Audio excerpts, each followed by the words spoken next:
नमस्कार साथियों, कैसे हो आप लोग। दोस्तों आज हम आप लोगों के सामने लेकर आए राजस्थान का जो इतिहास है, जो कि शून्य से हम सीकर तक जाने वाले कक्षा 10वीं की जो एनसीईआरटी आरबीएससी की जो पुस्तक है, इसके प्रत्येक पेज के प्रत्येक शब्द को दोस्तों आप लोगों के सामने रखा जाएगा शॉर्ट नोट्स के रूप में। क्योंकि आपको पता है अभी हाल ही में जो लैब असिस्टेंट का पूरा पेपर इस कक्षा 10वीं की किताब से बनाया गया था और हर एग्जाम दोस्तों यहीं से ही बनता है। इस वजह से इस पूरी किताब का पूरा निचोड़ आप लोगों के सामने रखा जाएगा, बहुत ही बेहतरीन तरीके से आपको समझ में आ सके और आने वाले हर एग्जाम में यहीं से प्रश्न देखने को मिलेंगे। आप चाहो तो दोस्तों एक बार इस पूरी की पूरी पीडीएफ को देख सकते हो, जो कि बहुत ही शानदार और मजेदार रूप में हमने आप लोगों के सामने रखी है। और याद कराने की जिम्मेदारी मेरी दोस्तों, जहां पर ट्रिक की जरूरत पड़ेगी ट्रिक की, हंसी की जगह जैसी और मजाक की जगह मजाक। तो दोस्तों आप पूरी पीडीएफ देख सकते हो, बहुत ही शानदार है। और ये दोस्तों कक्षा 10वीं का जो अध्याय 1 है, इस अध्याय 1 का दोस्तों आज नंबर 1 है, पार्ट नंबर 1। आज याद रखना, इसके बहुत सारे हम पूरी किताब के बहुत पूरी के पूरे पार्ट लेकर आपके सामने आने वाले। चलिए शुरुआत करते हैं राजस्थान का इतिहास कक्षा अध्याय 1 दोस्तों, राजस्थान का नामकरण। दोस्तों नामकरण के बारे में दोस्तों कहीं न कहीं दोस्तों हर एग्जाम में यहाँ से एक प्रश्न पूछा जाता है। कहा जाता है कि सन 1949 ईस्वी से पूर्व राजस्थान जो नाम है वो किसी भी भौगोलिक इकाई का नाम अस्तित्व में था ही नहीं। यानी कि यूं कहें कि राजस्थान जो नाम है वो सन 1949 के बाद ही देखने को मिलता है, ये बात आपको याद रखनी है। तो सन 1949 ईस्वी से पूर्व राजस्थान नाम से किसी भी भौगोलिक इकाई का अस्तित्व नहीं था। यानी कि दोस्तों सन 1949 से पहले राजस्थान नाम बिल्कुल भी नहीं था। राजस्थान नाम कब आया? सन 1949 के बाद में। आइए चर्चा करते हैं कैसे आया और कब आया। अस्तित्व उस समय ये प्रदेश अलग अलग रियासतों में बटा हुआ था, क्योंकि आप जानते हैं इससे पहले जो राजस्थान था 19 रियासतों और 3 ठिकानों में बटा हुआ था। दोस्तों याद रखिएगा, टोंक रियासत और पालनपुर जो ऐसी रियासतें थी जो कि मुस्लिम रियासतें थी, ये भी बात आपको याद रखनी। और टोंक की जो स्थापना की थी अमीर खां पिंडारी ने की थी। कब की दोस्तों?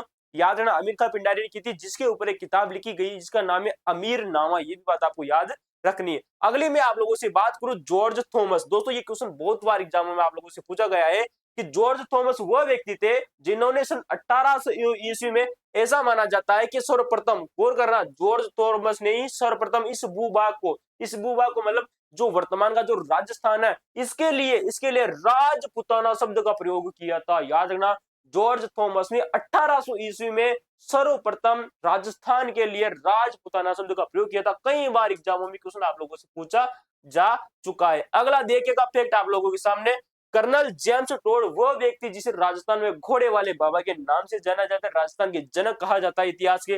बात आती है सन 1829 ईस्वी की।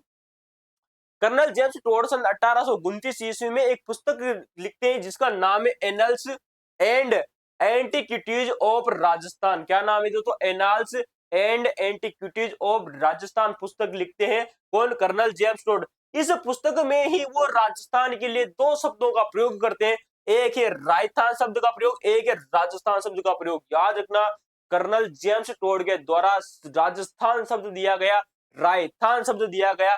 कर्नल टोड ने इसी पुस्तक में इस प्रदेश का नाम क्या रखा साहब जी? राजस्थान रखा और राजस्थान रखा। अब बात आती है कि जब राजस्थान का एकीकरण चल रहा था, 7 चरणों में राजस्थान का एकीकरण संपन्न होता है, जिसमें से 30 मार्च सन 1949 का दोस्तों वो समय जब स्वतंत्रता के बाद विभिन्न रियासतों का एकीकरण हुआ और इसी 30 मार्च सन 1949 को नाम दिया गया, इसे क्या दिया गया? राजस्थान। क्या दिया जाता है साहब जी? राजस्थान। ये बात आपको याद रखनी है, इसका नाम दिया गया राजस्थान। ठीक है, इंपोर्टेंट है। अभी हाल ही में दोस्तों क्वेश्चन पूछा जा चुका है एग्जाम के द्वारा। अगला प्रश्न देखिएगा जो कि आप लोगों से बन सकता है, सर्व आधिकारिक नाम। आधिकारिक का मतलब 30 मार्च 1949 को सर्वसम्मति से इस प्रदेश का नाम राजस्थान रखा गया। कब रखा गया साहब आधिकारिक नाम? दोस्तों बात हुई 30 मार्च सन 1949 को। यह बात आपको याद रखनी इंपोर्टेंट है, ये डेट क्वेश्चन अभी हाल ही में पूछा भी गया था। अब बात करते हैं राजस्थान के प्राचीन नाम और उनके स्त्रोतों के बारे में, कि राजस्थान का जो नाम है वो कब क्या था और इसके क्या क्या स्त्रोत हैं, यानी कहाँ देखने को मिलते हैं। राजस्थान को नाम राजस्थान, तो राजस्थान किन दियो? कर्नल जेम्स टोड ने। कर्नल जेम्स टोड ने किस में दिया? स्त्रोत क्या है भाई? उनकी पुस्तक annals and antiquities of Rajasthan, कई बार एग्जामों में पूछी गई है। आइए चर्चा करते हैं राजस्थान के प्राचीन नाम और उनके स्त्रोतों के बारे। एंशिएंट रेफरेंस, ठीक है दोस्तों, प्राचीन साहित्य और अभिलेखों में भिन्न क्षेत्रों में इसके भिन्न भिन्न नाम देखने को मिलते हैं। प्राचीन साहित्य में भी, साहित्य का मतलब क्या हुआ? जो रचनाएं थी, जो पुस्तकें थी, जो ग्रंथ लिखे गए, ख्यातें लिखी गई, उनमें क्या देखने को मिलते हैं? राजस्थान के प्राचीन नाम। अभिलेखों में भी देखने को मिलते हैं। ठीक है, कुछ क्षेत्र भौगोलिक विशेषताओं के आधार पर और कुछ वहीं बसी जातियों के नामों से भी जाने जाती है। क्वेश्चन बन सकता है कथन और कारण। अरे आजकल तो कथन और कारण को ट्रेंड बने हुए हैं आरपीएससी और आरएमएसएसबी ने। क्वेश्चन पूछो जाओगे कि राजस्थान का जो नाम है वो कुछ क्षेत्रों के नाम भौगोलिक विशेषताओं के आधार पर, तो कुछ वहां पर बसी जातियों के नामों से जाना जाता है। क्वेश्चन पूछा जाओगे, नाम दे दियो जाओगे, जातियां का नाम पर योद्ध जाति, सीवी जनजाति है, नाम दे दियो जाओगे।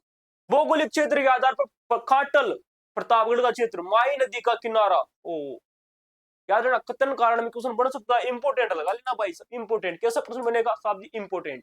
अगला देखिएगा, तो वहां पर भौगोलिक विशेषताओं के आधार पर वहां पर बसी जातियों के नामों से भी दोस्तों इस क्षेत्र को जाना गया।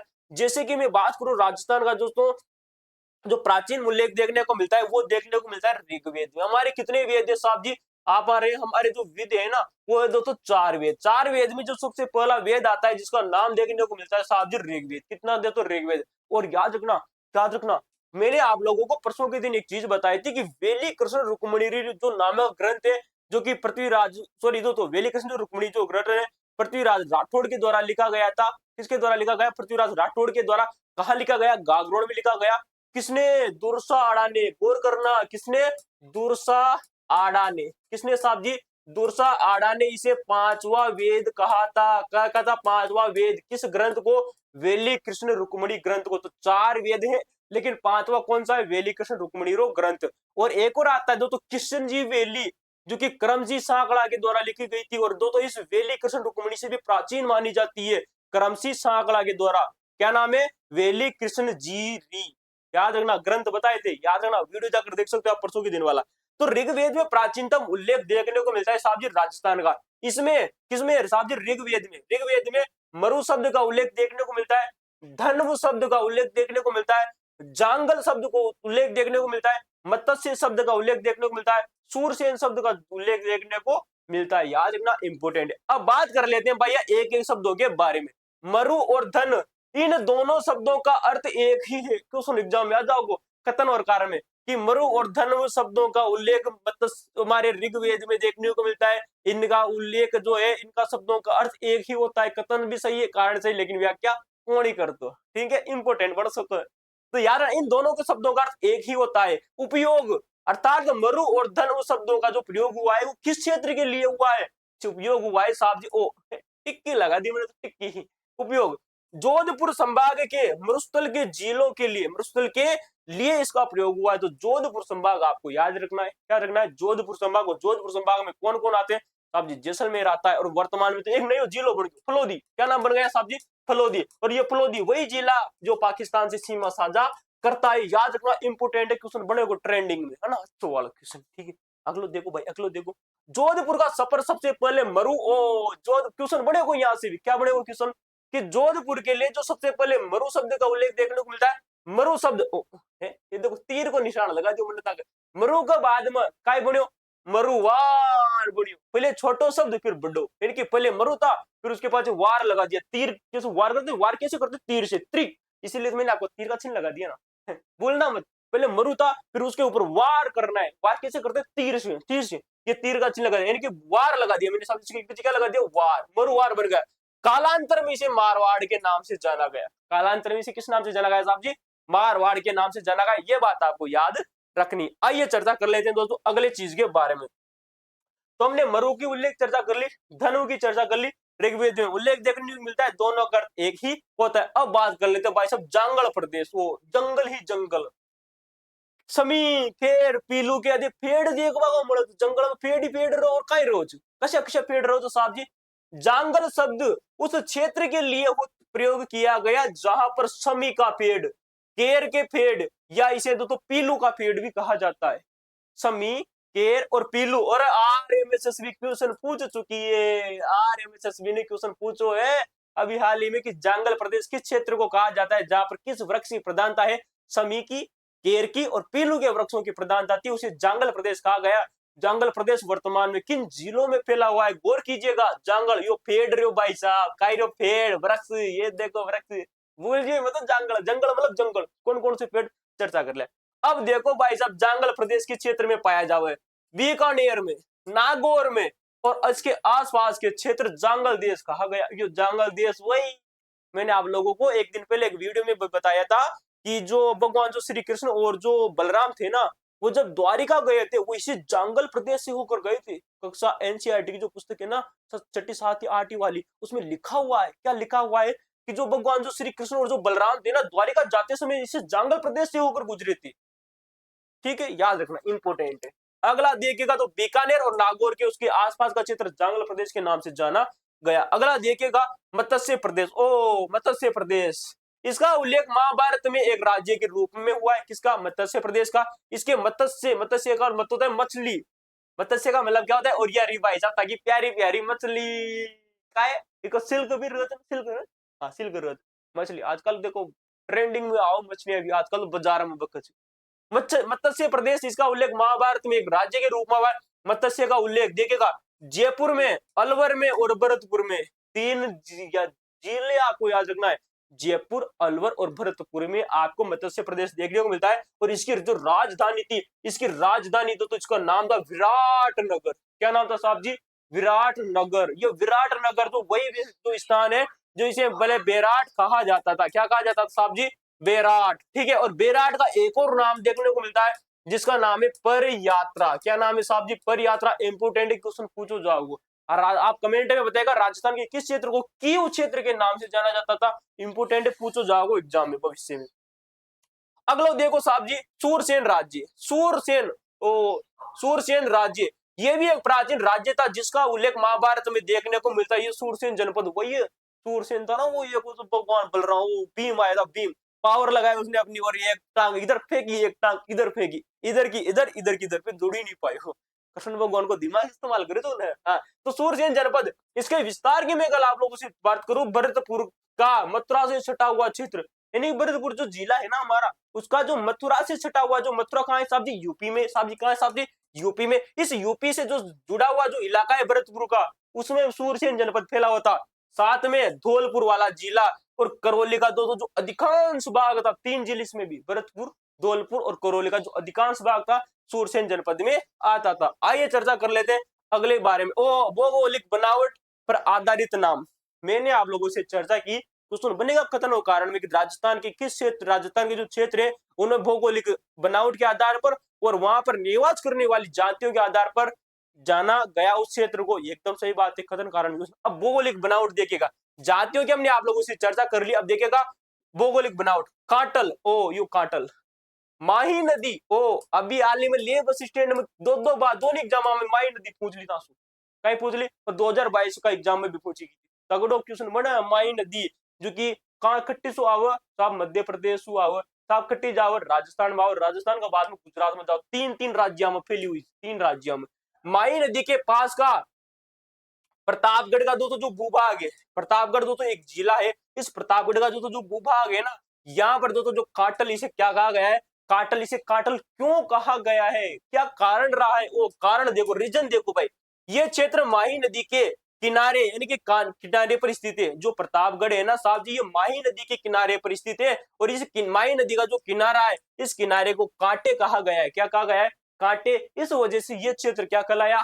काटल कहलाया। क्या कहलाया? काटल। अगला प्रश्न देखिएगा, छप्पन का मैदान। अगला देखिएगा छप्पन का मैदान, जो कि प्रतापगढ़ और बांसवाड़ा के मध्य का जो भूभाग है, इसे छप्पन का मैदान कहा गया है। इसे छप्पन का मैदान कहते क्यों है? What is the reason? कथन कारण। और मैं तंगले कथन और कारण वाला एक प्रश्न लेकर आयो, यो कथन दे दियो जाओ कि बांसवाड़ा और प्रतापगढ़ के मध्य के भूभाग को छप्पन का मैदान कहते हैं। कारण क्या है साहब जी? कारण ये है, कारण देखिएगा, यहाँ पर 56 गांवों का समूह स्थित है। अरे नदी नाले तो ताने कना ही देखा होगा, नदी नाला ने भूल जाओ, अब याद करो गांव। क्या याद करा? गांव, 56 गांवों का जो समूह था, छप्पन का मैदान कहलाया। किस जिले में? प्रतापगढ़ और डूंगरपुर में।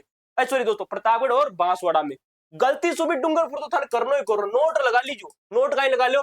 56 के मैदान में कभी भी डूंगरपुर जिला करना ही नहीं है।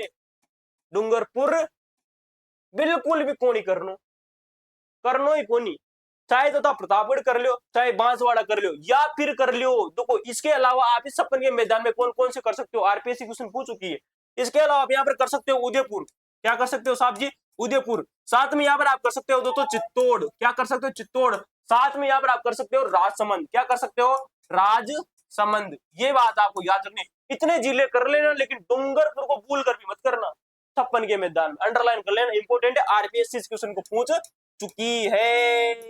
ओ अगलो देखो भाई साहब, ऊपर माल का प्रदेश, ऊपर माल है, माँ का तो ऊपर ही ऊपर को माल को मतलब जानते खेत का हो, खेत माल में जाओ, खेत में जा रहे ऊपर को मतलब ऊपर वाला माल में जा रहे, ऊपर को माल मतलब फटार, ऊपर को क्षेत्र, बेसरो गढ़ ओ माल में तो गोश याद करवा की ट्रिक देखो भाई साहब, माल करवा की याद देखो, हाड़ोती भाषा में साथ में राजस्थान में जो खेत हो ना, खेत कहीं हुआ खेत, खेत सु इंग्लिश हिंदी खेत सु कहीं को जो माल, कहाँ जा रहे हो जरा माल में जा रही हो छोरा, तू कहाँ जा रहे हो जरा माल में जा रही हो, माल में, अब माल में कहीं चले तो बोशिया, देखो ट्रिक देखो, माल में कहीं चले तो साहब जी बोशिया, बोशिया चलते बोशिया, बोशिया चलते बेसा चढ़ता है, क्या चढ़ता है बोसा, अब माल में कहीं बोझ बीज बोझ, अरे माल में कहीं बोझ, इमे बोझ भाई साहब बीज, बीज बोझ क्वेश्चन पटवारी एग्जाम में क्वेश्चन पूछे गयो, तो पुलिस एग्जाम में ये क्वेश्चन पूछे गयो, तो ठीक है पुलिस एग्जाम में पूछे गयो, तो कि ऊपर माल का जो प्रदेश है वो कहां से कहां तक फैला हुआ है, साहब जी फैला हुआ है बेसरोडगढ़ से, ओ बेसरोडगढ़ से कहां से फैला हुआ है, बेसरोडगढ़ से बिजोलिया तक का जो क्षेत्र है इसे क्या कहा जाता है, ऊपर माल का पठार कहा जाता है। तो बेसरोडगढ़ से बिजोलिया तक का जो क्षेत्र इसे ऊपर माल का प्रदेश कहा जाता है।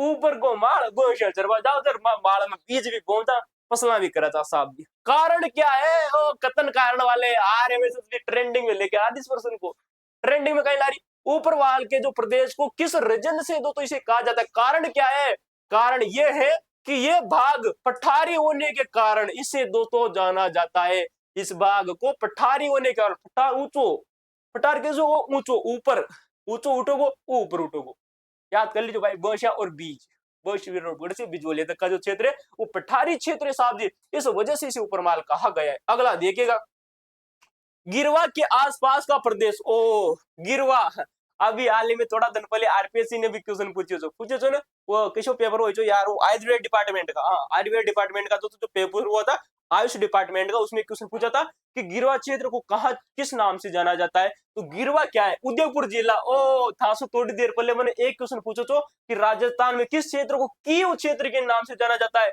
मैंने आप लोगों से एक शॉर्ट वीडियो बनाया था, तभी मैंने आप लोगों को बताया था कि दोस्तों, और हाँ राजस्थान के प्रमुख प्राचीन स्थल और उनके वर्तमान जो नाम है ना, एक वीडियो बनाया है मैंने, आप उस वीडियो को जाकर देखिएगा दोस्तों, इस वीडियो को, वीडियो का नाम क्या है, राजस्थान के प्राचीन स्थल, प्राचीन स्थल, अरे रुक जा रे तू कहीं लिखो आओ, अरे रुक जा, ठीक है, प्राचीन स्थल व उनके वर्तमान नाम, इनके ऊपर एक वीडियो बनाया है दोस्तों मैंने, और लगभग इसमें मैंने 80 नाम राजस्थान के शामिल किए, कितने नाम शामिल किए, 80 नाम, 80 नाम आपको याद करने, 25-30 नामों का गया जमाना जब राजस्थान में क्वेश्चन पूछे जा रहा, आजकल तो आरपीएससी ट्रेंडिंग वाले प्रश्न ले रहे। गिरवा उदयपुर के क्षेत्र को कीव नाम से जाना जाता है, किस नाम से साहब जी, कीव क्षेत्र के नाम से जाना जाता है, किसके नाम से साहब जी, कीव क्षेत्र से कहा जाता है, कीव, याद रखना। और कीव एक राजधानी भी है साहब जी, किसकी, यूक्रेन की राजधानी भी है, यूक्रेन, अभी युद्ध हुआ था ना दोस्तों, इजराइल ईरान वगैरह यूक्रेन के बीच में, रूस के बीच में युद्ध चल रहा था, तो यूक्रेन की जो राजधानी उसका नाम भी कीव है, और उदयपुर के जो प्राचीन जो नाम देखने को मिलता है उसका नाम है कीव। आइए चर्चा करते हैं गिरवा के बारे में। उदयपुर के आसपास का जो प्रदेश है, कैसा प्रदेश भाई, अरे प्रदेश क्या था, पत्थर का प्रदेश है, पहाड़ियों का प्रदेश है, वृक्षों का प्रदेश है, प्रदेश किसका है, पहाड़ियों का। गौर करना, क्वेश्चन बनेगा, शब्दों को अंडरलाइन कर रहा है, आरपीएससी क्वेश्चन पूछ रही ट्रेंडिंग वाला। गिरवा क्षेत्र का कारण क्या है भाई साहब, इसमें पहाड़ियों की अधिकता यानी कि घेराव होने के कारण इसे गिरवा कहा गया है। किसकी अधिकता है साहब जी, पहाड़ियों की, पत्थर की अधिकता कोनी, नदियों की अधिकता कोनी, किसकी अधिकता है, पहाड़ियों की अधिकता के कारण इसे गिरवा क्षेत्र कहा गया है। किसको, गिरवा, उदयपुर का आसपास का क्षेत्र, ठीक है। अगलो देख लो भाई साहब, याद तो हो रहा था ना, तो बताओ याद हो रहा ना, हो रहा, कमेंट में ठोको, ठोको भाई कमेंट में, ताने वीडियो देखो न देखो, राजस्थान के प्राचीन स्थल और वर्तमान नाम, अरे ता देखो तो सही, जमारा याद रखना का था भी कशो जमारो आयो तुम आपको भी। हाँ, अन्य प्रमुख क्षेत्र रीजनल एंड हाईलाइट, ठीक है। अब देखते हैं मांड क्षेत्र, ओ मांड क्षेत्र जैसलमेर का प्राचीन नाम देखने को मिलता है, क्या देखने को मिलता है साहब जी, जैसलमेर का प्राचीन नाम क्या देखने को मिलता है, मांड, और जैसलमेर का प्राचीन नाम एक वल्ल प्रदेश भी देखने को मिलता है, ये भी बात आपको याद रखनी इंपोर्टेंट है। और जैसलमेर का जो दुर्ग है ना, उसे किस नाम से जाना जाता है, कमेंट में आप बताओगे, क्या बताओगे, जैसलमेर का जो दुर्ग है उसे किस नाम से जाना जाता है, कमेंट में बताइएगा। बागड़, ओ बागड़, डूंगरपुर बांसवाड़ा का क्षेत्र तो बागड़ के क्षेत्र के नाम से जाना जाता है। किसके नाम से साहब जी, बागड़। डूंगरपुर और बांसवाड़ा के क्षेत्र को बागड़ क्षेत्र कहा जाता है। और मैंने जब आप लोगों को बताया कि राजस्थान के प्राचीन स्थल और उनके जो वर्तमान नाम है, मैंने आप लोगों को एक चीज बताई थी, नोट कर लेना, आरपीएससी क्वेश्चन पूछेगी। क्या क्वेश्चन पूछेगी देखिएगा, डूंगरपुर बांसवाड़ा के क्षेत्र को वागड़ भी कहा जाता है। इसके अलावा इसी क्षेत्र को पुष्प क्षेत्र भी कहा जाता है। क्या कहा जाता है साहब जी, पुष्प क्षेत्र भी कहा जाता है। याद रखना, इंपोर्टेंट लगा लीजिएगा एग्जाम के दृष्टि से। ओ आ जाओ भाई साहब, आगड़ो हाड़ोती वालों इलाको आ जाओ। अरे रुक जा तो सेव मत तो आज फट ले बाद आज के यहाँ वागड़ का अलग अरे हाड़ोती आ जाओ, हाड़ोती, हाड़ोती कोटा और बूंदी का प्रदेश हाड़ोती कहलाता है। क्या कहलाता है, कोटा, बूंदी, बारां, झालावाड़, 4 जिले साहब जी हाड़ोती के क्षेत्र में आते। कितने आते साहब जी, 4 जिले। हाड़ोती के क्षेत्र को अन्य किस नाम से जाना जाता है, मैंने ताने जब बतायो ना, याद कर लेता प्राचीन स्थल। हाड़ोती का एक अन्य नाम देखने को मिलता है, इसे हये हये क्या नाम, अरे रुक जा, हये हये हये हये हाय हाय यो हाड़ोती से, हाय हाय यो हाड़ोती से। तो है जो क्षेत्र है किसको नाम से जाना जाता है साहब जी, हाड़ोती के क्षेत्र को है भी कहा जाता है। याद रखना। और हाड़ोती में अटरू का जो इलाका नाम है ना, 12 जिले की तहसील जिसका नाम है अटरू, उसका प्राचीन नाम गणेशगंज देखने को मिलता है। क्या मिलता है दोस्तों, गणेशगंज। याद रखना। शेखावाटी, ओ शेखावाटी, सीकर, झुंझुनू और चूरू का जो क्षेत्र है, झुंझुनू प्लस चूरू का जो क्षेत्र है, इसे किस नाम से जाना जाता है, इसे कहा जाता है शेखावाटी क्षेत्र कहा जाता है। और राव शेखा के द्वारा इसकी स्थापना की गई थी, ये भी बात आपको याद रखना है। ठीक है दोस्तों, इंपोर्टेंट। अगली चर्चा कर लेते हैं हमारे, अगला आजा भाई आजा, राजस्थान का काल विभाजन। ओ काल को विभाजन, काल जाना, काल दोष लग गया तारा बन रहा आजकल, बाबा का चक्कर में मत पड़ करो, बाबा काल का दोष ठोक देगा, बेटा तारा नौकरी न लाग रही। अरे राहु बेटियो, अरे केतु बेटियो, अरे काहे भी नहीं बेटियो, मेहनत करो मेहनत। सक्सेस तब मिलती जब आप संघर्ष करते हो, लेकिन संघर्ष वो वाला नहीं, एक गाय और बैल संघर्ष अलग करते हैं। आजकल संघर्ष किया जाता है माइंड से। क्या चीज है, माइंड से। पसीनो आगे थका फटाता पढ़ रहा कौन है। देखो, मानव के संपूर्ण इतिहास को मुख्य 3 कालखंडों में बांटा गया है। किसके साथ, मानव का, इनमें मानव और मन 3 भागों में बांट। कौन बांट रहे साहब जी, इतिहास। नंबर 1 देखो साहब जी, प्राक युग, प्रीस्टोरिक इरा। क्या कहा जाए तो इसे, प्रीस्टोरिक युग अर्थात प्राक युग। परिभाषा क्या है प्राक युग की, क्वेश्चन पूछो जाओगे दासू। इतिहास का वह काल जिसके ज्ञान के लिए कोई लिखित साक्ष्य उपलब्ध नहीं है।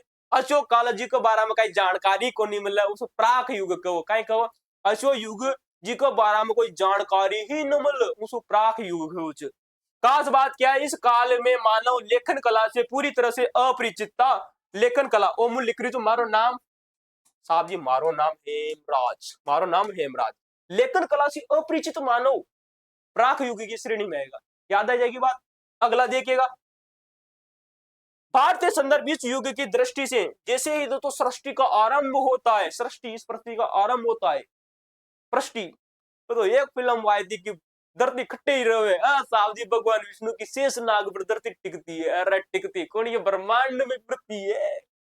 सृष्टि के आरंभ से हड़प्पा सभ्यता के पूर्व तक का जो समय है वो प्राग युग के नाम से जाना जाता है। याद रखना, इंपोर्टेंट यही क्वेश्चन आप लोगों से बनेगा कि प्राग युग किससे कब तक है, जब सृष्टि का प्रारंभ होता है उससे लगाकर हड़प्पा सभ्यता के पूर्व तक का जो समय वो प्राग युग के नाम से जाना जाता है। अगला देखेगा जिसे कहा जाता है आदि युग। क्या कहा जाता है साहब जी, इसे कहा जाता है आदि युग। आदि युग का मतलब हो जाएगा दोस्तों प्रोटोहिस्टोरिक एरा। क्या कहा जाएगा आप दोस्तों, प्रोटोहिस्टोरिक एरा। दिख रहे हो कोनी, अरे दोबारा दोबारा दो यो, अब देखो देखिएगा आदि युग की परिभाषा क्या हुई कि इस काल में लिखित साक्ष्य तो उपलब्ध है। लिख तो लियो मन, काय लिख लो, अरे लिखो काय समझ में कौन नहीं आ रही हो, यो लिख दो यो लिख दो यो लिख दो, लिखो काय तुम्हारा समझ में नहीं आ रही हो। लिखित साक्ष्य तो उपलब्ध है लेकिन वो अस्पष्ट है। लिखो काय समझ में नहीं पड़ रहा, कट्टी सु घोड़ो घूम रहे हो, कट्टी जा रहे हो, कट्टी पतो ही नहीं चल रही। लिखित साक्ष्य तो उपलब्ध है लेकिन वे अस्पष्ट है। कारण क्या है, समस्या है अस्पष्ट है, अर्थात उनकी लिपि को पढ़ना अभी तक संभव नहीं हुआ है, उसे आदि युग कहा जाता है। समझ में आई बात। लिखित साक्ष्य तो उपलब्ध है लेकिन वो अस्पष्ट है, लिपि को पढ़ा नहीं जा सकता है। ठीक है, ये दोस्तों आदि युग की परिभाषा हो गई।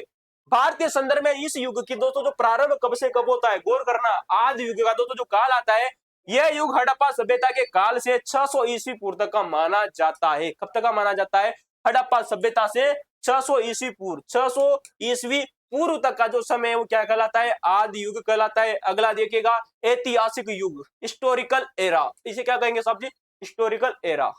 ठीक है, वह काल जिसके संबंध में स्पष्ट सुपठित यानी पढ़ने योग्य, क्या कहेंगे, पढ़ने योग्य, स्पष्ट भाषा में लिखा हुआ है, प्लस क्या लिखा है साहब जी, पढ़ने योग्य। जैसे कि मैं कहूं लिखित साक्ष्य से उपलब्ध है, अर्थात लिखा सही गया है, पढ़ा भी सही जा रहा है, उसे क्या कहेंगे, ऐतिहासिक युग कहेंगे। इसकी दो तो टाइमिंग पीरियड देखेगा, क्वेश्चन यहीं से बनेगा।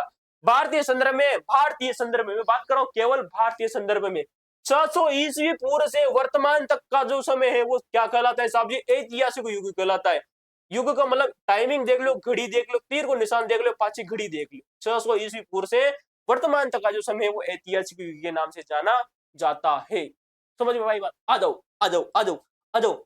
अब एक एक चीज ने खतरनाक तरीका से पढ़ लिया, किस किसने, प्राग युग ने खतरनाक तरीका से पढ़ लिया साहब जी। प्राग युग जब सृष्टि का आरंभ हुआ, लिखो दोस्तों। प्राग युग में राजस्थान का महत्व देख लेते हैं। भारत की चर्चा कर ली, विश्व की चर्चा कर ली, पर ब्रह्मांड जब से बने, पृथ्वी जब से बनी, लेकिन राजस्थान तो पढ़ो, राजस्थान पढ़ो। प्राग युग देखो भाई साहब, ये चल रहा है अपना एक टॉपिक जिसका नाम है प्राग युग, इंपोर्टेंट है, याद रखना, क्वेश्चन बनेगा। सभ्यता का उदय, नदी घाटियों का खेल। ओ, सभ्यता का स्थान की बात करें तो मानव सभ्यता का जो उदय है वो नदी घाटियों में हुआ। मानव ने जो सभ्यताओं को जन्म दिया वो नदी घाटियों के किनारे दिया, क्योंकि नदी घाटियों से उन्हें क्या मिला साहब जी, पानी मिला। उनके जो पशु और जो जानवर होते थे उनके लिए पानी की जो आवश्यकता थी वो उससे वहीं से पूरी हो जाती। खेती अगर वो करना जानते होंगे तो खेती कर ले, उन्हें भी पानी आवश्यकता है, वो भी वहीं से प्राप्त हुआ। बिजली वर्तमान में बनना जा रही, पहले नहीं बनती थी, है ना, तो देखेगा। तो नदी घाटियों में हुआ, क्वेश्चन बनेगा कि दोस्तों सभ्यता का उदय कहां पर हुआ साहब जी, नदी घाटियों में। कारण क्या है साहब जी, नदी घाटियों में क्यों फली फूली आखिर सभ्यता, कथन पूछ लिया जाएगा, कथन क्या पूछेगा, आरएमएसएस भी। और आलोक राज को तो दिमाग में भेजा में कहीं भरियो, कथन कारण कालक्रम भरियो, कालक्रम नहीं स्थान, मानव सभ्यता का उदय नदी घाटियों में हुआ। कारण रीजन बताओ साहब जी, रीजन, कारण जल की प्रचुरता के कारण। गौर देखना क्या साहब जी कारण रहे होंगे, दो कारण आप लोगों के सामने यहाँ पर देखने को मिलते हैं कि जल, एक है दो तो कारण है कि जल की प्रचुरता के कारण यहाँ कंदमूल, ओ फल, कंदमूल, ये फल देखो भाई साहब, जाफल, अरे जाफल देखो, सेव देखो, ये फल देखो, फल, ये देखो भाई साहब, फल सांगले का मूल ले रहा है कंदमूल। तो प्राचीन जमाना में कंदमूल खाते थे, अर्थात प्राचीन जमाना में जो यहाँ पर नदी घाटियों में कंदमूल पाए जाते थे, इस वजह से तो मानव था वो यही रहता था। रोटियां तो बनाओ जाना है कौन सा साहब, गंवा की रोटियां तो बनाओ जाओ, बाजरा की रोटी बनाओ जाओ, कौन सा ज्वार की बना रोटी बनाओ जाओ, तोड़ो पेट का सुख खाए और पेट भर लियो।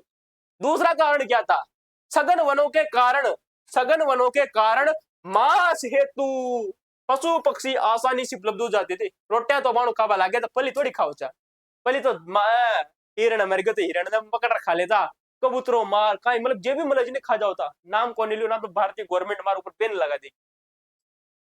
कथन कारण याद रखना, नदी घाटियों में विकसित हुई रीजन क्या था साहब जी, कंदमूल आसानी से मिल जाते थे और पशु पक्षी आसानी से मिल जाता था, साहब जी खाता था और उसका पेट भर जाता था। और मैं तो रोटी भी को नहीं खाई, गर्मी इतनी लाग रही, पसीना आ रही, तितर बितर हो रही, पर फड़ेलू था फड़ेलू। अगलो देखो, प्राचीन भूगोल विद्वानों के अनुसार आज से मरुस्थल वहां से सैकड़ों वर्ष पूर्व में समुद्र था, जहां पर वर्तमान में राजस्थान में दोस्तों जो समुद्र है ना, अरे न समुद्र थोड़ी है, मरुस्थल है। समुद्र तो पहले के जमाना में वो ट्यूशन दिमाग में करंट कटी कटी पूछ भी ले हुए कि जहां पर वर्तमान में राजस्थान में मरुस्थल हुआ करता है ना, वहां पर प्राचीन समय में यानी कि सैकड़ों वर्ष पूर्व वहां पर क्या था साहब जी, समुद्र था। क्या था, समुद्र था। याद रखना इंपोर्टेंट है ये क्वेश्चन, आप लोगों से भविष्य में पूछा जाएगा, लगा लीजिए भाई साहब, तीर का निशान इंपोर्टेंट है। और भारत जो सैकड़ों वर्ष क्या था, समुद्र था। समुद्र में नदियां कसी कसी मलची, नदियां, ये देखो पानी की बूंद हो रही है, देखो भाई से समुद्र को हिलोड़ो ले, समुद्रिया इमोड़ा ले मारी मां जाऊं पानी बर्बाद। तो सरस्वती नदी, दंशवती नदियां इस समुद्र में आकर गिरती थी। किस समुद्र में, राजस्थान में पहले समुद्र था, समुद्र में क्या करती थी, सरस्वती नदी और दंशवती नदियां अपना पानी लेकर आती थी। समझ में आ जाएगी बात, इंपोर्टेंट है। गौरव, यह स्थिति मानव जीवन हेतु उपयुक्त थी, इसलिए इस राजस्थान को सभ्यता का प्राचीनतम जन्म स्थलों में गिना जाता है। ठीक है, यह बात आपको याद रखनी। अच्छा देखिएगा, पाषाण काल, द स्टोन ऑफ एरा। ठीक है, अब देखिए सभ्यता के उदय के इस काल को तीन भागों में बांटा जाता है। कितने भागों में बांटा जाता है साहब जी, तीन भागों में। चैप्टर छूट गयो कहीं, नहीं नहीं, नहीं छूटा, नहीं छूटा, नहीं छूटा, नहीं छूटा, नहीं छूटा। हाँ, सभ्यता के इस उद्भव के काल को 3 भागों में बांटा गया है। दोस्तों एक है दोस्तों पूर्व पाषाण काल, एक है दोस्तों मध्य पाषाण काल और एक आता है दोस्तों उत्तर पाषाण काल। क्या आता है दोस्तों? उत्तर पाषाण काल को नव पाषाण काल के नाम से भी जाना जाता है। ये भी बात आपको याद रखिएगा। तो उत्तर पाषाण काल को नव पाषाण काल के नाम से भी जाना जाता है। आइए चर्चा करते हैं कौन कौन से। पूर्व पाषाण काल, समय सीमा निश्चित समय ज्ञात नहीं, पर क्वार्टजाइट पत्थर के उपकरणों से पता चलता है कि आज से लगभग 2 से 2.5 लाख वर्ष पूर्व राजस्थान में मानव संस्कृति विद्यमान थी। कितनी वर्ष पूर्व में? दोस्त गौर करना, पूर्व पाषाण काल अर्थात लोअर प्लानियोलिथिक एज। ठीक है दोस्तों, ये एज देखिएगा, इसकी समय सीमा देखिएगा कि यहाँ पर समय सीमा निश्चित ज्ञात नहीं है, लेकिन क्वार्टजाइट के दोस्तों जो पत्थर है, इसके पत्थर के जो उपकरण है वो यहाँ पर आज भी पता चलते हैं। तो याद रखना, क्वेश्चन पूछा जाएगा कि पूर्व पाषाण काल में किस पत्थर की विशेषता अधिक थी? तो क्वार्टजाइट का जो पत्थर है वो सबसे अधिक देखने को मिलता है। इसके टाइमिंग पीरियड आप लोगों को याद रखना है। टाइमिंग पीरियड कितना था साहब जी? टाइमिंग पीरियड इंपोर्टेंट है, क्वेश्चन आरपीएससी द्वारा पूछा जाओ, लगा लो 2 से भविष्य का प्रश्न, भविष्यवाणी कर रहा हूं, क्वेश्चन आरपीएससी में पूछा जाएगा। लगभग लगभग 2 या 2.5 लाख वर्ष पूर्व, लगभग 2 या 1.5, सॉरी दोस्तों 1.5, 2.5 लाख नहीं, 1.5 2 या 1.5 लाख वर्ष पूर्व राजस्थान में मानव संस्कृति विद्यमान थी। मानव रेबाड़ा चरोचा आज 200 1.5 लाख वर्ष पहले। अरे एक वर्ष छोड़ो, 2.5 लाख, 2 लाख, 1.5 लाख वर्ष पहले इंसान रोचा। खोज की मैं अगर आप लोगों से बात करूं तो कहा जाता है, ये क्वेश्चन आरपीएससी द्वारा पूछा जा चुका है, इंपोर्टेंट लगा लीजिएगा दोस्तों, इंपोर्टेंट है। पहली बार खोज सन 1870 ईस्वी में, पहली बार खोज सन 1870 ईस्वी में सी.ए. हैकेट नाम के एक विद्वान हुए थे। सी.ए. हैकेट ने सर्वप्रथम जयपुर और इंद्रगढ़ से पत्थर की हस्तकुटार, हस्तकुटार का मतलब होगा जो तो हाथ से चलाने वाली कुटार, हैंडेक्स खोजी थी। किसने खोजी थी साहब? सी.ए. हैकेट ने खोजी थी। कब खोजी थी साहब जी? 1870 में खोजी थी। कहां से खोजी थी? जयपुर और इंद्रगढ़ में। भगवान इंद्र का वो कुटार लेके आया। क्या? इंद्र की जो जय हुई थी ना पहले प्राचीन जमाना में, इंद्र क्या होगा? विजित हुआ होगा, जय हुआ होगी। और इंद्र किस वजह से विजित हुआ था? उसके पास हस्त कुटार थी। पावर लगाइएगा। अच्छा, याद रखने की ट्रिक बता रहा हूं मैं आप लोगों को। जो इंद्र था ना, इंद्र के पास में हेकेट हस्त कुटार थी, वो जय होगा, विजय हुआ होगा। विजय विजय किस वजह से हुआ? किसके पास कुटारी थी? कुल्हाड़ी, कुल्हाड़ी, कुल्हाड़ी, इंडेक्स हस्त कुटार था। 1870 याद रखना, इंपोर्टेंट है। दूसरी खोज कुछ समय बाद में शेंटनकार ने झालावाड़ से अनेक उपकरण खोजे। अरे क्वेश्चन पूछो गए EORO में, आरपीएससी क्वेश्चन पूछ चुकी, इसको याद रखना। सेंट किस विद्वान ने झालावाड़ से पूर्व पाषाण काल उपकरणों की खोज की थी? उसका नाम आता है शेंटनकार। तो पूर्व पाषाण काल उपकरण जो कि झालावाड़ से किसने खोजे थे? शेंटनकार के द्वारा खोजे गए थे। अगला देखिएगा, कुछ और भी विद्वान आते हैं जो कि पूर्व पाषाण काल से जुड़े हुए हैं। किससे जुड़े हुए साहब जी? पूर्व पाषाण काल से जुड़े हुए हैं। कौन कौन चाहते हैं? भारतीय पुरातत्व और संग्रहालय का जो विभाग है नई दिल्ली, इसके कुछ महत्वपूर्ण विद्वान थे, वो भी इससे जुड़े हुए थे। साथ में इससे दोस्तों जो जुड़े हुए थे वो थे वीरेंद्रनाथ मिश्र, जिसने दोस्तों VN मिश्र के नाम से जाना जाता है। ये VN जो मिश्र है ना, ये डक्कन कॉलेज दोस्तों जो पूना महाराष्ट्र में स्थित है। कहाँ है? महाराष्ट्र में। इसके विद्वान थे। क्वेश्चन पूछो गए आप लोगों से, आरएमएसएस में क्वेश्चन पूछ चुकी है कि राजस्थान में पूर्व पाषाण काल उपकरणों की खोज करने वाले डक्कन कॉलेज के प्रोफेसर का नाम क्या था? क्या नाम है? VN मिश्र। पूरा नाम देखने को मिलता है वीरेंद्रनाथ मिश्र। याद रखना। अब अगलो क्वेश्चन पूछो जाओ, अगलो क्वेश्चन कहीं पूछो जाओ। अगलो क्वेश्चन देखो कि पूर्व पाषाण जो काल है ना, पूर्व पाषाण जो काल है, इस पूर्व पाषाण काल में राजस्थान के जो पुरातात्विक जो विभाग है, इसके कितने सदस्य या कौन कौन से सदस्यों ने यहाँ पर खोज की कार्य किया था? RC अग्रवाल। याद रख लेना, RC अग्रवाल। ऑप्शन में आओ, अरे भविष्य का प्रश्न लगा लो इसे, तो भविष्य का प्रश्न कितना लगा लो, भविष्य को प्रश्न, भविष्य का देखिएगा। RC अग्रवाल राजस्थान पुरातात्विक विभाग के दोस्तों सदस्य थे दोस्तों, या व्यक्ति थे जिन्होंने राजस्थान में पूर्व पाषाण काल के उपकरणों की खोज की। डॉक्टर विजय कुमार ने की और हरिश्चंद्र मिश्रा के द्वारा भी की जाती है। दोस्तों याद रखना, RC अग्रवाल, विजय कुमार और हरिश्चंद्र जो मिश्रा है, इनके द्वारा राजस्थान पुरातात्विक विभाग के सदस्यों के द्वारा राजस्थान में पूर्व पाषाण काल उपकरणों की खोज की जाती है। वहीं दोस्तों VN मिश्र जो कि डक्कन कॉलेज के प्रोफेसर हुआ करते थे, जिनके द्वारा खोज की जाती है। अगला प्रश्न देखते हैं प्रसार क्षेत्र नदियों का। अब देखिएगा, आखिर दोस्तों जो पूर्व पाषाण काल है, क्या है? पूर्व पाषाण काल। ये जो पूर्व पाषाण काल है, राजस्थान में किस नदियों की घाटियों में दोस्तों ये फैला हुआ था, ये आपको याद रखना है। तो नंबर 1 नदी की मैं बात कर लेता हूं, चंबल नदी, बनास नदी और उसकी नदी के किनारे दोस्तों ये प्रसार क्षेत्र फैला हुआ था। कहने का मतलब समझिएगा दोस्तों, जो राजस्थान है, इस राजस्थान में जो ये इलाका है ना, ये चंबल नदी वाला और ये बनास नदी वाला, इस इलाके में, किस इलाके में, इस वाले इलाके में दोस्तों पूर्व पाषाण काल था। यानी कि आज से दोस्तों 2 से 2.5 लाख वर्ष पहले यहाँ पर मानव निवास करता था राजस्थान में। देखिएगा, तो चंबल और बनास नदियां, क्वेश्चन पूछा जाएगा आप लोगों से कि पूर्व पाषाण काल राजस्थान की किन नदियों के किनारे बसा हुआ था या फैला हुआ था? चंबल और बनास नदियों के किनारे। जबकि मध्य पाषाण काल लूणी नदी के किनारे, चित्तौड़ में फैला हुआ था। ये भी आता कोई याद नहीं। जिले कौन कौन से प्रसार क्षेत्रों की मैं अगर आप लोगों से बात करूं, जिले क्वेश्चन पूछा जाएगा, अजमेर जिला, अलवर जिला, चित्तौड़गढ़ जिला, भीलवाड़ा जिला, जयपुर जिला, झालावाड़ जिला। किसके नाम से? झालावाड़। रुको एक बार दोबारा देख लो भाई, जिला जिला दोबारा देखो, इंपोर्टेंट क्वेश्चन बना यहाँ से कि निम्न में से कौन से जिले में पूर्व पाषाण काल क्षेत्र नहीं फैला हुआ था?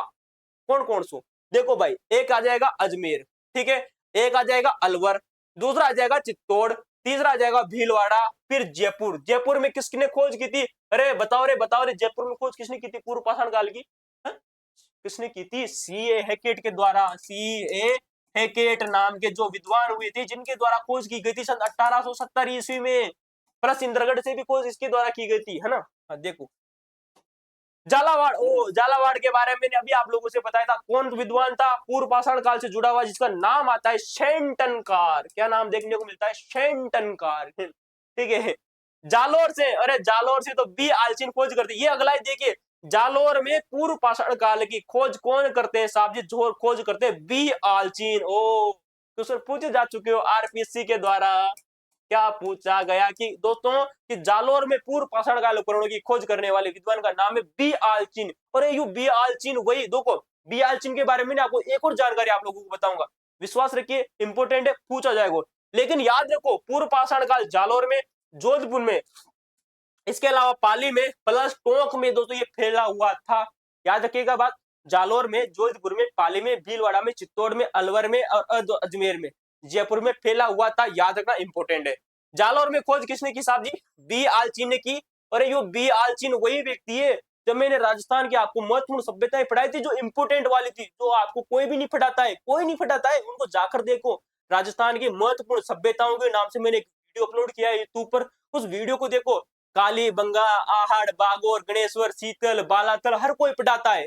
मैंने वो सभ्यताएं पढ़ाई थी जो राजस्थान के कोई कोचिंग संस्थान वाले नहीं पढ़ाते, और वहां से पक्का आने वाले भविष्य में आरपीएससी द्वारा प्रश्न पूछेगा।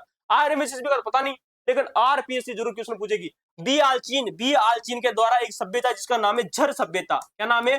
झर सभ्यता। अरे ये झर सभ्यता कहाँ है? कहाँ है बताओ? कहाँ? ये जयपुर में भाई साहब, जयपुर में। क्या है साहब जी? जयपुर में, ये जयपुर में। और इस सभ्यता की खोज की जाती डॉक्टर बी आलचीन के द्वारा। तगड़ो वाला प्रश्न, पक्को आओगे एग्जाम। चलो पूर्व पाषाण काल हो गया, अब चर्चा कर लेते हैं भैया जी मध्य पाषाण काल के बारे में। आ जाओ भाई साहब।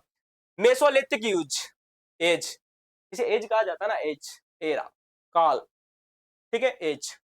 ये मानव सभ्यता के कर्मिक विकास की कहानी की दूसरी कड़ी आती है। प्रमुख प्राप्ति स्थल की मैं बात करूं, और मध्य पाषाण काल कहां से मिला है?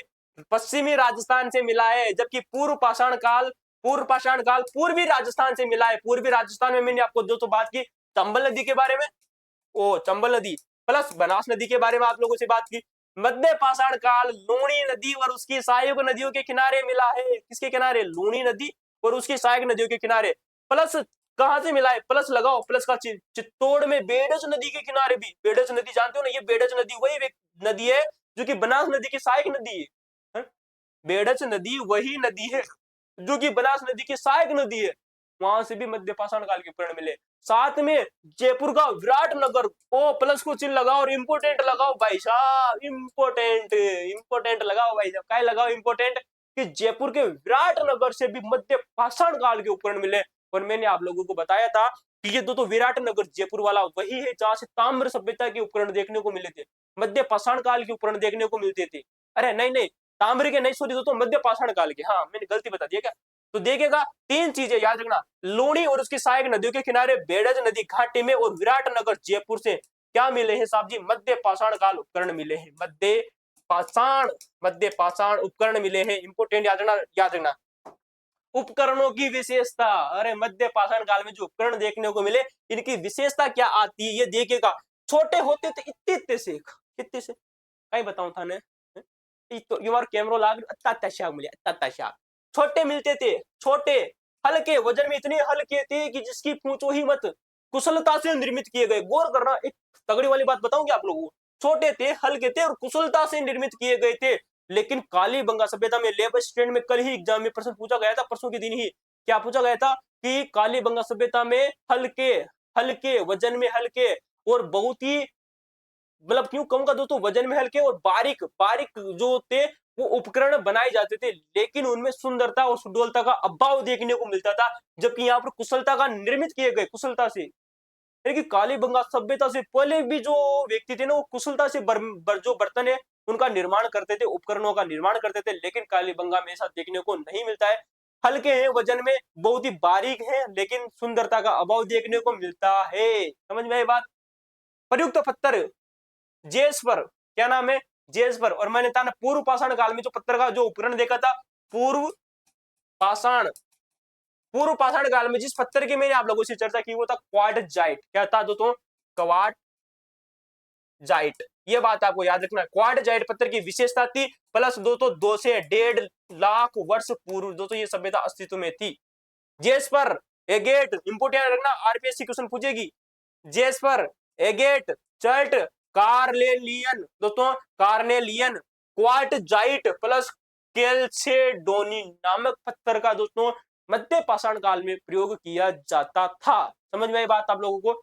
जेस्पर, एगेट, चर्ट, कार्लेनियन, क्वार्टजाइट, कैल्चेडोनी पत्थर का प्रयोग किया जाता था। अरे उपकरण देखो, उपकरण छोटे हल्के, वो जो कुशलता से जो निर्मित जो उपकरण है ना ये बनाए गए। लेकिन उपकरणों के नाम बताओ साहब जी, अरे नाम बताओ। देखो उपकरणों के नाम, टूल्स देखो भाई, टूल्स क्या देखो भाई साहब, टूल, ब्लेड, ब्लेड जानते ना, हड्डी बनावा में काम आवा पल्ली का जमाना में ब्लेड बना चाहिए। Engraver, engraver, triangle, triangle, blade, engraver और ट्राई एंगल नाम याद रखने हैं आप लोगों को। कुछ और भी है क्या दोस्तों, अरे कुछ और भी क्या बताओ भाई ये। अरे नाम तो बहुत सारे थे यार, आप लोगों ने लिखे नहीं यार, ऐसे करोगे क्या। ब्लेड था, देखो देखो देखो भाई, देखो ब्लेड है, इग्रेवर है, ट्राई एंगल है, इसके अलावा दोस्तों देखिएगा क्रेसेंट है। दोस्तों गौर करना, इसके अलावा मैं कुछ और भी नाम आप लोगों को बता रहा हूं वो आप देखिएगा, ठीक है। ब्लेड, इग्रेवर, ट्राई एंगल, इसके अलावा है दोस्तों क्रेसेंट। क्या नाम है, क्रेसेंट, इसे इंग्लिश में कहते हैं क्रेसेंट, ठीक है। एक और है दोस्तों ट्रेपेज। क्या नाम है, ट्रेपेज, ट्रेपेज, ठीक है। ट्रापाज इसे कहा जाता है दोस्तों, ट्रापाज, ट्रापेज, ठीक है, ट्रापेज, ट्रेपेज है। और एक और नाम बताओ भाई, स्क्रेपर है, स्क्रेपर, स्क्रेपर, स्क्रेपर भी दोस्तों यहां से देखने को मिलता था। पॉइंटर आपको याद रखना है, क्या रखना है, पॉइंटर। इतने सारे नाम, इतने सारे उपकरण देखने को मिलते थे कहां से साहब जी, मध्य पाषाण काल से। ब्लेड मिला, इग्रेवर मिला, इस इग्रेवर के अलावा तो ट्राई एंगल मिला, क्रेसेंट मिला, ट्रेपेज आप लोगों से मिला, स्क्रेपर आप लोगों से मिला और पॉइंटर भी आप लोगों से मिले हैं। ये बात आपको याद रखनी, एग्जाम में प्रश्न पूछा जाएगा। अगला देखिएगा, अरे अरे लिख तो रखा है यार, अच्छा कोई बात कोई, कोई बात कोई, टीम शांति काट। हाँ तो क्रेसेंट, ट्रेपेज, स्क्रेपर और पॉइंटर आप लोगों को देखने को मिलते हैं। विशेषता अगर आप लोगों से बात करें कि ये जो छोटे उपकरणों को माइक्रोलिथ कहा गया है, क्वेश्चन कई बार एग्जामों में आप लोगों से पूछा गया है कि मध्य पाषाण काल में जो उपकरण देखने को मिलते हैं इन्हें किस नाम से जाना जाता है साहब जी। मध्य पाषाण कालीन जो उपकरण है इन्हें माइक्रोलिथ कहा जाता है, लघु पाषाण उपकरण भी इन्हें कहा जाता है, ठीक है। अब बात कर लेते हैं नव पाषाण काल के बारे में कुछ महत्वपूर्ण जानकारी। नव पाषाण काल, नियोलिथिक एज इसे इंग्लिश में कहा जाता है, नियोलिथिक,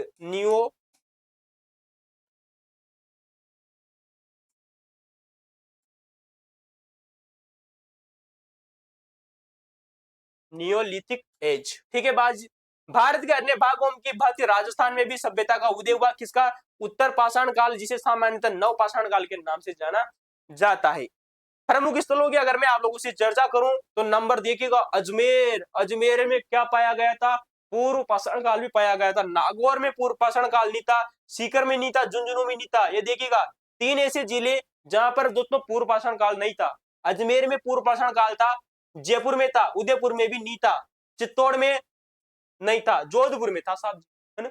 तो उदयपुर, नागौर, सीकर, झुंझुनू, उदयपुर, चित्तौड़ और जोधपुर आपको याद रखने। इन स्थानों से इस काल के अनेक उपकरण देखने को भी मिलते हैं। अब आ गया भाई साहब राजस्थान में धातु का काल। क्या आ गया साहब जी, राजस्थान में धातु। वीडियो पूरा कर दिया, वीडियो पूरा कर दिया, जल्दी जल्दी वीडियो पूरा कर दिया जाए भाई, ठीक है। अगला देखो, राजस्थान में धातु का काल आ गया साहब जी, ताम्र पाषाण काल। ताम्र प्लस ताम्र कहां से युग का दोस्तों जो काल आता है, इसे दोस्तों मेटल एज के नाम से जाना जाता है।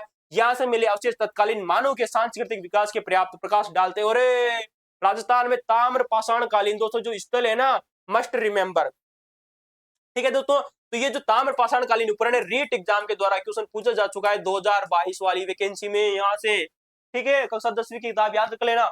गणेश्वर जो की सभ्यता जो कि सीकर में स्थित है, जिसे दोस्तों ताम्र सभ्यता की जननी कहा जाता है, ताम्रकालीन सभ्यता मानी जाती है। कालीबंगा सभ्यता हनुमानगढ़ में, गिलुंड सभ्यता जो कि राजसमंद में, गिलुंड सभ्यता जो कि राजसमंद में, ये भी दोस्तों ताम्र सभ्यता मानी जाती है। आहड़ और दोस्तों झाडोल सभ्यता हो गई उदयपुर में, ये भी कैसी है दोस्तों, ताम्र पाषाण कालीन सभ्यता मानी जाती है। और हाँ, आहड़ की दोस्तों नवीनतम जो बस्ती खोजी गई है उसका नाम है धोली मगरा, याद रखने ना। जो ये आहड़ सभ्यता थी ना, इस आहड़ सभ्यता का जो नवीनतम स्थल देखने को मिलता है जिसका नाम है धोली मगरा। क्या है ना साहब जी दोस्तों, धोली मगरा, जो कि उदयपुर में खोजी गई है। ये बात आपको याद रखना है, उदयपुर में खोजा गया नवीनतम स्थल है आहड़ सभ्यता का धोली मगरा उदयपुर में, ठीक है। पिंड पांडलिया जो कि चित्तौड़ में, अरे पिंड पांडलिया जो कि दोस्तों सभ्यता का केंद्र है। ताम्र सभ्यता की मैं आप लोगों से चर्चा कर रहा हूँ, किसकी साहब जी, ताम्र सभ्यता की। पिंड पांडलिया जो कि चित्तौड़ में, कुराड़ा जो की सभ्यता जो कि नागौर में, साबड़िया सभ्यता और पुंगल सभ्यता जो कि बीकानेर में, नंदलालपुरा, किराडोत और चितवाड़ी जो कि कहाँ स्थित है, जयपुर में। अरे रट्टा लगाओ रे भाई, रट्टा, रट्टा लगा लो इसके तो, रट्टा। नंदलालपुरा, नंदलालपुरा, किराडोत और चितवाड़ी जो कि जयपुर है में दोस्तों, यहाँ से ताम्र सभ्यता की क्या मिले दोस्तों, वो उपकरण देखने को मिलते हैं। और मैंने कल आप लोगों को एक चीज बताई, मैंने आपको जब इससे पहले भी जो राजस्थान की महत्वपूर्ण सभ्यताएं पढ़ाई थी ना, यही सभ्यताएं मैंने आप लोगों को पढ़ाई थी वहां पर, यही वाली नंदलालपुरा, किराडोत, चितवाड़ी, धोली मगरा, है ना। और एक और आती है दोस्तों, कौन सी, सुखखरा सभ्यता, ठीक है, जो कि टोंक में, सुख भरा सभ्यता टोंक में, है ना। और रेलाउंड सभ्यता 12 में, रेलाउंड सभ्यता 12 वाली पढ़ाई थी मैंने आप लोगों। ये जो, अच्छा ये किराडोत के बारे में आप लोगों को याद रखना, यहाँ से क्या मिला है दोस्तों, किराडोत से 26 चूड़ियों के 2 सेट मिले, 26 चूड़ियों के 2 सेट मिले, चूड़ियां, चूड़ियां मिली, चूड़ियां 2 सेट मिले, कितने, 2 सेट साहब जी, 2 सेट कितने, कुल मिलाकर 56 चूड़ियां यहाँ से मिली थी। कुछ और भी चूड़ियां यहाँ पर से मिली होगी, ये बात आपको याद रखना है। एलाना सभ्यता जो कि जालोर में है, बूढ़ा पुष्कर सभ्यता जो कि अजमेर में, ओ बूढ़ा पुष्कर सभ्यता अजमेर में, अरे चाल भाई चाल, बूढ़ा सभ्यता अजमेर में। कोल माओली जो कि कहाँ स्थित है, सवाई माधोपुर में। और मल्लाह सभ्यता भरतपुर में। ये दोस्तों राजस्थान में ताम्र सभ्यताओं के केंद्र माने गए थे। अगला देखिएगा, अब आया भाई साहब लोह काल। युगांतर घटना आज से तांबे और कांसे के बाद में लोहे का ज्ञान मानव इतिहास की सबसे बड़ी घटना मानी जाती है। कृषि उपकरणों और हथियारों में इसकी गुणवत्ता बढ़ी और सारा परिदृश्य ही बदल गया। फल देखो लोहे का बनने लग गया, मशीनें लोहे की आने लग गई, यानी कृषि के उपकरण जो बनने लगे वो किसके, लोहे के। प्रमुख लोह स्थलों की मैं अगर आप लोगों से चर्चा करूं, नोह भरतपुर में, ओ नोह भरतपुर में भारत में लोह युग के आरंभ की सीमा रेखा निर्धारित करने वाला महत्वपूर्ण स्रोत। ओ खतरनाक भाई साहब, खतरनाक प्रश्न, अरे खतरनाक प्रश्न है भाई साहब, खतरनाक। भविष्य का प्रश्न लगा लो भाई साहब, इसे क्या लगा लो साहब जी, भविष्य का प्रश्न लगा लो। और शायद मेरे को लगता है ये आरपीएससी पहले भी पूछ चुकी है इस क्वेश्चन को, इस क्वेश्चन को पूछ चुकी है भाई साहब कि नोह भारत में लोह युग, भारत की बात कर रहा हूँ, राजस्थान की नहीं भाई, ला भारत में लोह युग के आरंभ की सीमा रेखा निर्धारित करने वाला महत्वपूर्ण स्रोत है नोह भरतपुर। याद रखना इंपोर्टेंट है, क्वेश्चन पूछा जाएगा नोह भरतपुर, ठीक है। सीमा रेखा निर्धारित करता है भाई साहब। जोधपुर जयपुर में, जोधपुर, अरे जोधपुर जयपुर में नहीं है, जोधपुरा सभ्यता जयपुर में। ये जोधपुरा सभ्यता जो कि जोधपुरा जो सभ्यता एक प्रकार से ताम्र पाषाण कालीन सभ्यता भी मानी जाती है, प्लस लोहे की सभ्यता भी मानी जाती है। दोनों याद रखना आप लोगों को, जोधपुरा सभ्यता ताम्र सभ्यता भी थी और लोह युगीन सभ्यता भी थी, क्वेश्चन एग्जाम में आया हुआ है।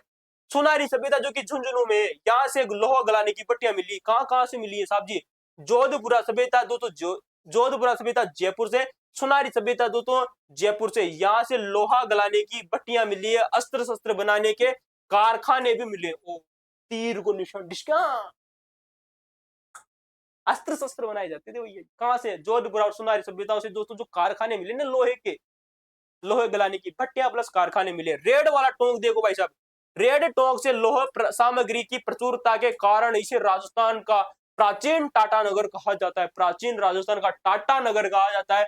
रेड टोंक को नोहबरतपुर भारत में लोहे की सीमा रेखा निर्धारित करता है। क्वेश्चन खतरनाक पूछे जाओ था। अगलो देखो, अगला देख लो भाई साहब, अगला देख लो। चित्रित मृदबाण संस्कृति पीजीडब्ल्यू कल्चर, पीजीडब्ल्यू कल्चर क्या नाम है?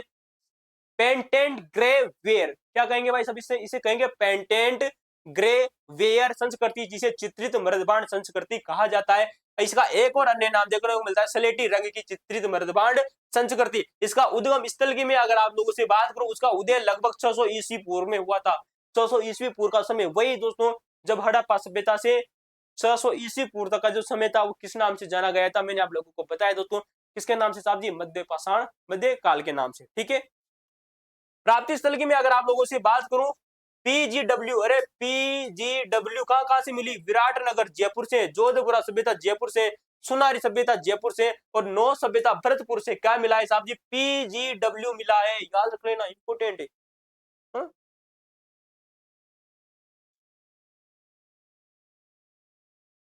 क्वेश्चन पूछो जाओ, और क्वेश्चन पूछो जाओगे भाई साहब, क्वेश्चन पूछो जाओगे कि पीजीडब्ल्यू, अरे पीजीडब्ल्यू, अरे पूछो नहीं जाओ, पूछो जो तो प्रशुक दंजनाड़ लिया बस स्टैंड में यहीं से क्वेश्चन आया था। कहां से क्वेश्चन आया था? लेबर स्टैंड के एग्जाम में यहीं से क्वेश्चन आया था कि राजस्थान में तो पीजीडब्ल्यू चित्रित मृदबाण जो संस्कृति है, पेंटेंट ग्रे वेयर राजस्थान के किन स्थलों से पाई गई है? 4 स्थल आप लोगों को मुख्यतः याद रखने। कितने? नंबर 1 है विराटनगर जयपुर, जिसे प्राचीन जमाने में पर यात्रा भी कहा जाता था। क्या कहा जाता साहब जी? पर यात्रा। बेराट का प्राचीन नाम पर यात्रा।